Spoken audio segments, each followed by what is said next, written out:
नमस्कार, मेरा नाम डॉक्टर पल्लवी विश्वास है। मैं पटना, बिहार, भारत से हूँ। अमूमन मेरी कविताएं शुष्क सी ही होती हैं। उसमें भी यह कविता जो है वो कुछ ज़्यादा ही संजीदगी के साथ में है, आपके सामने रख रही हूँ। हाँ, विज्ञान इसके केंद्र में है और विज्ञान से संबंधित बहुत सारी ऐसी चीज़ें हैं जो रोज़ हम सबको कहीं ना कहीं छूती हैं। हम बट उसके बारे में बहुत ज़्यादा कुछ लिख नहीं पाते या सोचते भी हैं तो उसके बारे में बात नहीं कर पाते।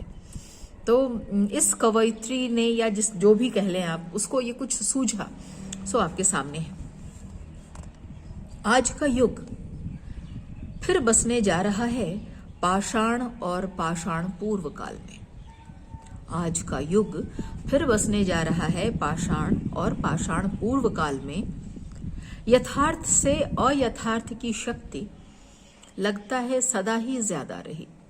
तभी तो भूत जानने, भविष्य संवारने के नाम पर हम उस पृथक और अनजान समष्टि संस्कृति से बार बार जा जुड़ते हैं।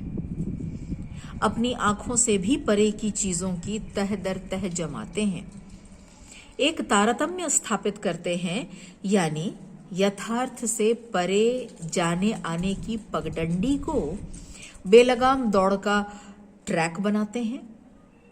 पंथ के पत्थर दरकिनार करते हैं। 1000, 2, 4, 5 साल पुराने पत्थर को उल्का खंड और जीवाश्म कहकर एक नई खोज के नाम पर छूटने की छूट देते हैं। आखिर जीवाश्म से गुणसूत्र निकाल डायनासोरी संस्कृति की चश्मदीदी ही तो हासिल हो सकेगी। या फिर हाथ आएगी शक सूत्रों की ऐसी फसल जिसमें आरएनए डीएनए की पुष्टि के बिना किसी शिशु को जीवित रहने का अधिकार उसके पिता न देंगे। तब हमारी उस सभ्यता संस्कृति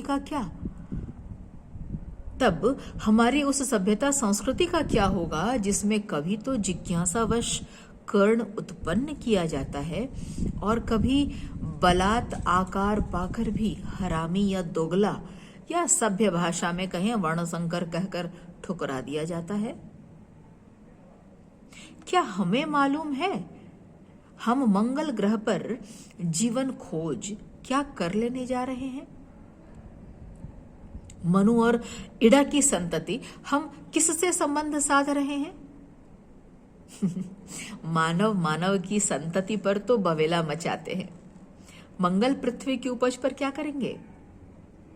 अनजान असुरक्षित संपर्कों से बचने का नारा लगाते हैं। अरे, अगर इंसानों में ही लाखों वर्ष के साथी आने का यह एड्स नतीजा है, तब मंगल का क्या होगा? सोचा है कभी?